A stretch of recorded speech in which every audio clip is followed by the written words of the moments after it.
Well, hey everyone, my name is Nathan Jones, and if you're new here, welcome.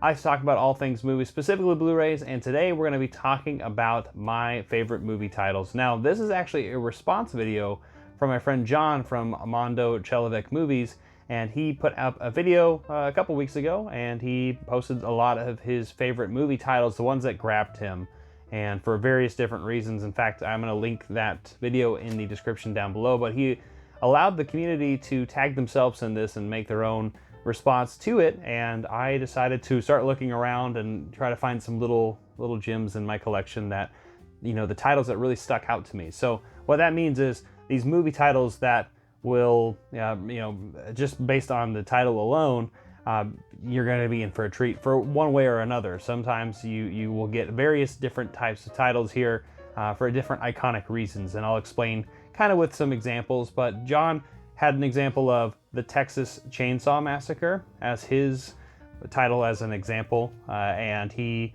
talked a lot about the delivery of how you're going to tell a friend, like, hey, I just watched the Texas Chainsaw Massacre, or something along the lines of you just have some pauses there, is like, well, I actually watched the Texas Chainsaw Massacre, which, just based on the delivery and also the title alone, it does invoke something, an image, into people's minds. And so that's kind of the basis for that. And then also he went in different directions, and I'll let you watch the video, but I wanted to do my own spin on this and definitely respond with a nice video myself. So this is my response to my favorite movie titles. Now, I will say this is just there's thousands of movies that I love, and I'm sure there's hundreds of titles that could be in the place of the movies that I chose.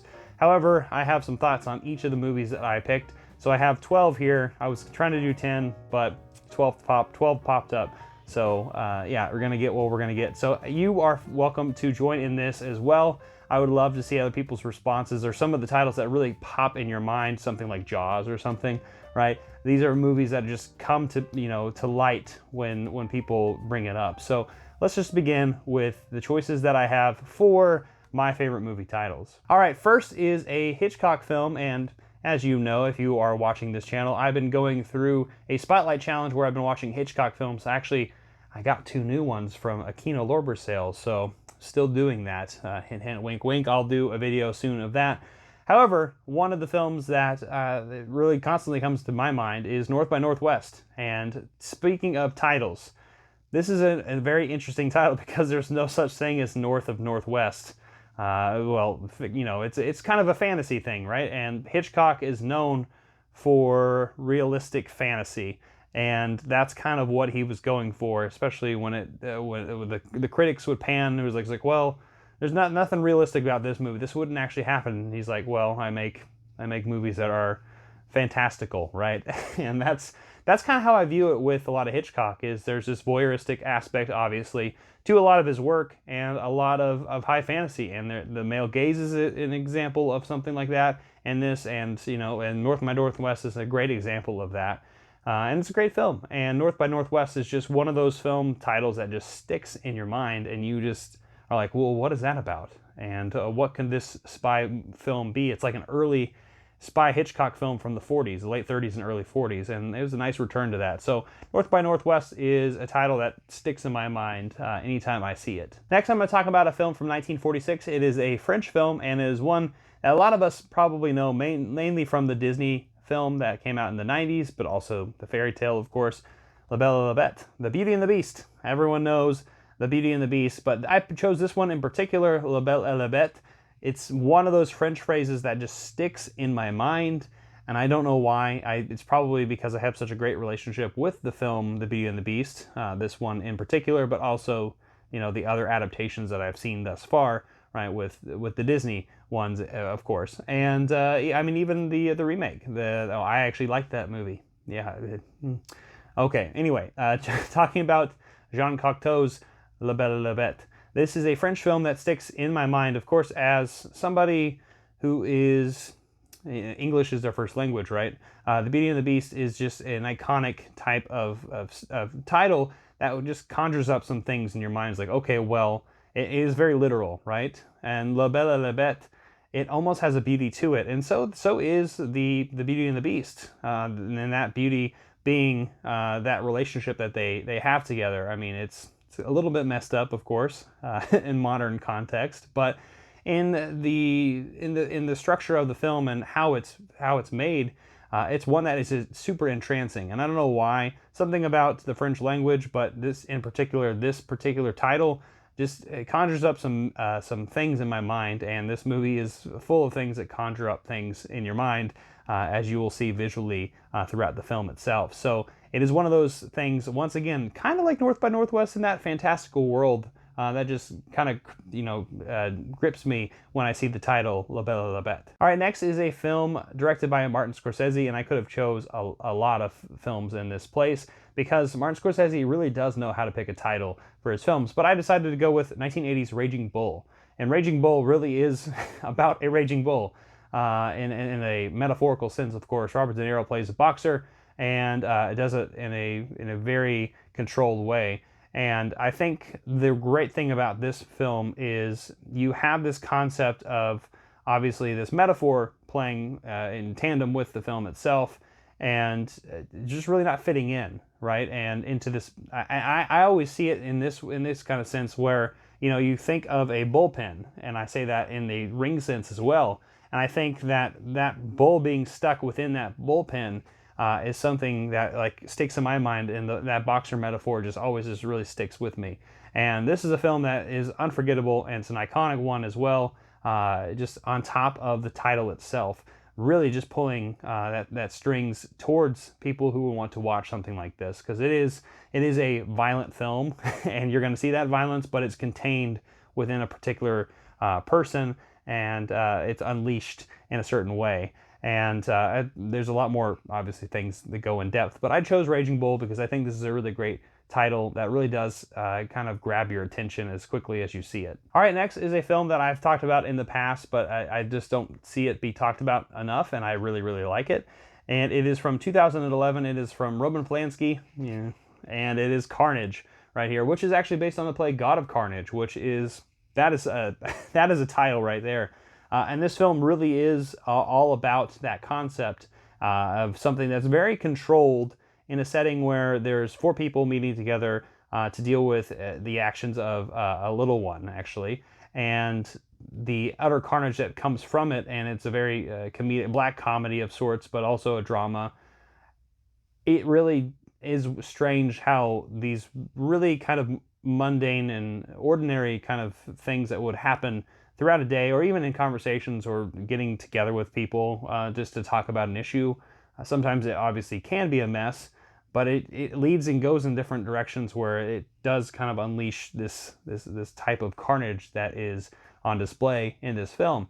And that's one of the reasons why this film title really does grip me, and is one that really pops out as something that's it's a singular word, and it is something that can totally describe everything within this film, and I love it. All right, next we're going to move on to a film from 1963, and it is from Mario Bava. It is Black Sabbath, and this is before the band Black Sabbath. But talk about a title, man, and talk about a connotation, not just with this film in particular, but also with the band, right? And this is obviously something that, if you recognize this film before, it still is a very shocking title. It's a title that kind of just showcases some kind of mischief, some kind of demonic and evil force happening on the Sabbath, right? And putting, I guess, that dark, that black in front of it, that is what really is kind of showing that sinister thing. And so Mario Bava, obviously really fantastic horror director,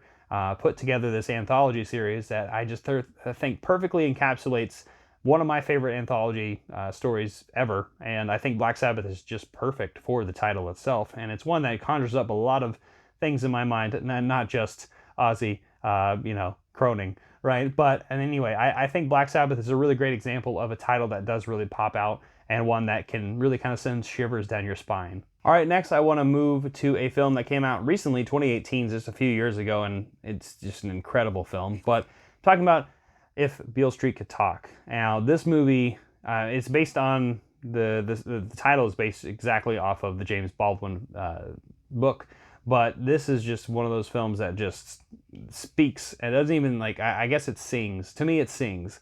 It's one of those films that the title really just, it evokes something in your mind. And as somebody who literally just went to Beale Street, this one is just straight in my mind right now. And I really kind of want to watch it and look for different things that, obviously this was a Hollywoodized film, but I would love to see some of those elements of a street in particular, but also not just thinking about Memphis in general, but also just thinking about a certain place in time. And I think that is something something that's constantly evolving, because this story right here is a particular place in time, and so was the story that James Baldwin wrote and Barry Jenkins directed, of course, with this film. And I just think the different voices of thinking about the spatial and temporal relationship, which this is really going a little bit further in depth with it, but this is one that just sings to me. It's a title that it rings so true. And it's something that I think is elegantly put, and something that I don't know if I could come up with a better title myself. So if Beale Street could talk, if I could talk, this is definitely a title that I would recommend. All right, from that, we're going to go to a fun film, and one that shouts at you. Everybody Wants Some. Richard Linklater's Everybody Wants Some from 2016. Not a film that a lot of people talk about too often, because this is more or less a type of continuation of Dazed and Confused, which is also a fantastic title, and I could have put it there, but this one literally shouts at you because it has exclamation marks in it. And I guess that is a running theme with a lot of the titles that I've chosen, is the fact that a lot of them are going to kind of pop out to you, and I think that is a running theme with a lot of this idea of movie titles in general, is stuff that you might just randomly pick up off the shelf because of the title. And I think that's really, really cool, that you can blind buy something, or you can rent something just based on the title alone. It's like picking up a record and looking at that album artwork by just looking at the title alone, but you could look at the artwork of the film itself too, or the poster art.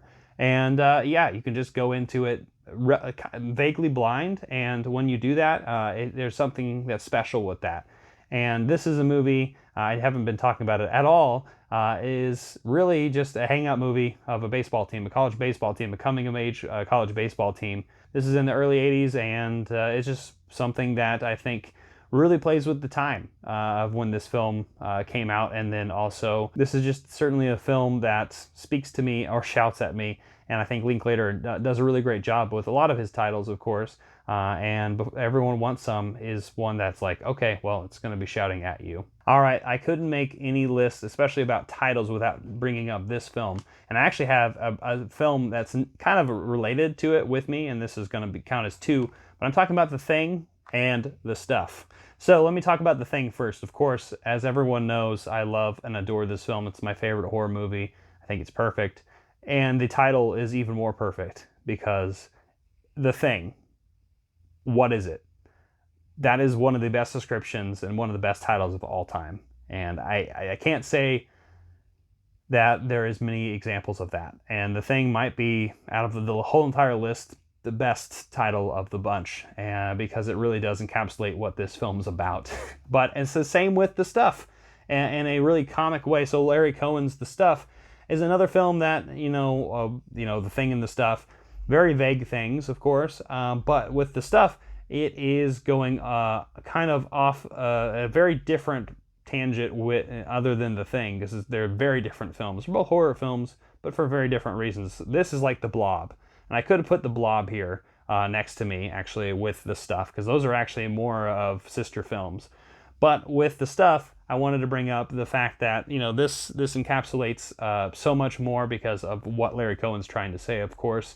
But with this stuff, that's more or less the American way, is collecting stuff and getting stuff and stuffing our faces with it. And I love that. I love that meaning here. And so I had to pick up, I had to choose The Stuff and The Thing for various reasons, for different reasons, anyway, I think these are perfect titles, and I certainly think you should check them out if you haven't. All right, moving right along from that is a film that I adore, and this is from 1975. It is a weird, mysterious film directed by Peter Weir, the Australian director, and I'm talking about Picnic at Hanging Rock. This is a great film, but also the title is really great because it's showing you the location, Hanging Rock, which already has a sinister name in it. It's just like what John was talking about with Texas Chainsaw Massacre. This has some kind of really negative connotation attached to the geography itself within the title. And then you add in picnic at it, and you're thinking, wow, this is a leisurely thing. And it actually, this film is very fluid, right? There's a lot of movement going on within the film itself, within the plot itself, and then also the direction of a lot of the characters and how it kind of flows. So with that being said, it is a leisurely, delightful little trip that goes awry in various concepts. So if you haven't seen the film, I'm not going to go into it, but I think the title is just super alluring, and it's like, okay, what could go wrong here? Yeah, and so check this film out if you've never seen it before. All right, moving right along from there, I'm going to be talking about a film from 1991, and it's from Jonathan Demme, and is the most famous film that he has done, and one of the most famous films of all times, The Silence of the Lambs. Just another adaptation from a book that is an incredible title. This is a film that speaks, obviously, in metaphor, once again, but one of them that showcases, obviously, the imagery is really impactful with this film and per se. I mean, obviously, you can see this amazing Criterion slipcover, but also, you know, Hannibal Lecter, it's himself, and seeing the blood I'm getting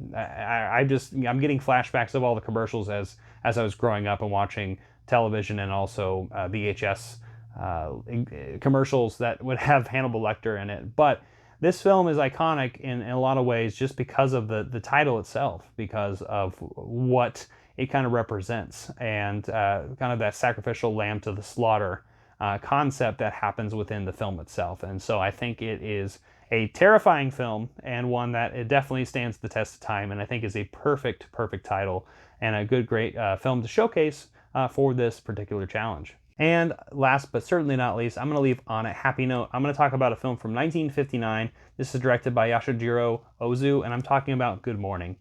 And this is just a delightful statement you want to say to people, of course, but this is just a delightful film, and it is just as harmless and innocent as the film itself. And it's the same with just saying good morning, right? Obviously, there's various ways to say good morning, but for the most part, most of us say good morning in very delightful ways, even if it's just a casual thing. But it just brings a smile to my face, just hearing that turn of phrase, and then thinking about this film in particular.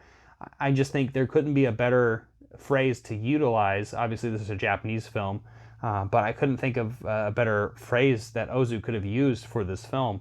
And I think it's delightful, and I think it is a perfect example of a title that would pop out to me, and something that I would pick off the shelf and want to watch. So with that being said, those are my favorite movie titles. Now, there is a lot more I could have chose, obviously, like In Bruges, right? That's a perfect movie title for me. But there's a lot of other movie titles that we could all choose, and I would love to see what you think down in the comment section down below. Ones that stick out to you, ones that you have different definitions of why these films would stick out to you. But I would love to continue this challenge, and I want to say thanks again, John, for putting this challenge out. Please go check out Mondo Chelloveck Movies down in the description down below. Check out his channel and this video, and thank you so much for watching this video. I hope you enjoyed it. Hope you give it a like, share, hit the notification bell, subscribe, and I'll see you next time. I'm not jonesing around.